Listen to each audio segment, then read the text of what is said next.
I've torn my rotator cuff, so I won't be able to lift my arm up anymore.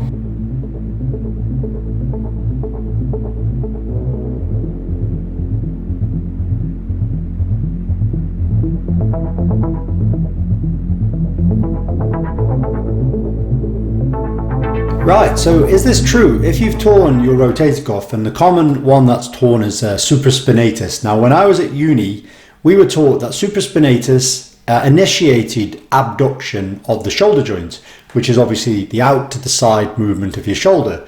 And I think it was like 15 degrees. So if you were in the first 15 degrees of movement, you couldn't lift your arm. And the compensation people would have to use if they had ruptured this particular tendon was to lean their body to the side to enable the deltoid to take over.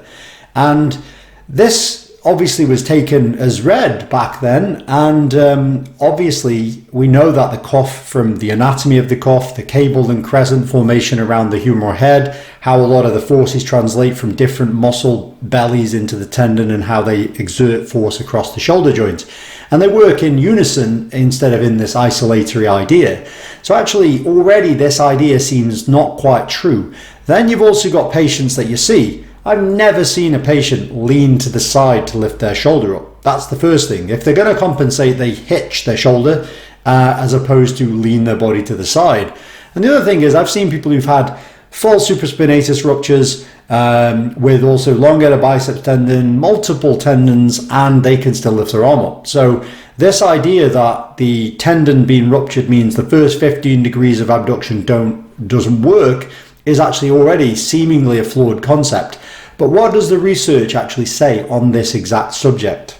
So here they did a study where they looked at 7 different muscles on an EMG, which is electromyography, which tells you how muscles are functioning, how much activation they have through movement. So they had 14 volunteers here where they looked at abduction and the EMG readings for these 7 muscles, and they looked at different positions from front to sort of back of abduction. They looked at the coronal plane, they looked at the scaption plane, they looked at 30 degrees in front of scaption plane. They loaded them differently to again see what activation was going on in there, and they looked at 25%, 50% and 75% of a 1 rep max. So what did they find?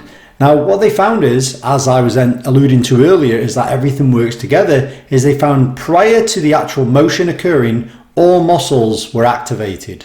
They found subscapularis was slightly delayed behind the other cuff muscles, deltoid and the upper trapezius. So again, the deltoid is working with at the same time as supraspinatus, therefore. Hence this not initiation of movement. Already this is showing as this is happening. So supraspinatus, infraspinatus, deltoid, serratus anterior, upper and lower trapezius all had similar activation times.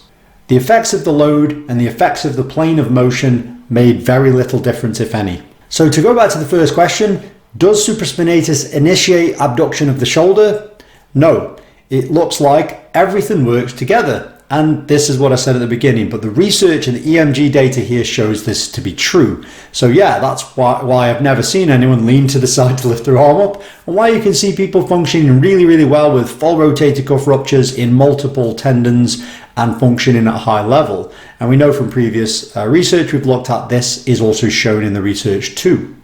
So anyway, hopefully that clears that one up. Certainly, again, it's going back and myth busting things that I was taught at university, and this highlights that actually this is another one of those myths, or at least something that's changed in the evidence as we've gone forwards. So yeah, so the cuff works together, all muscles work together around the shoulder and shoulder blade to initiate movement. They seem to co-contract to stabilize the joint in anticipation of movement to stabilize that initiation of movement, and obviously therefore it isn't the starter of movement with supraspinatus. So anyway, that's it for this video, and I'll see you next time.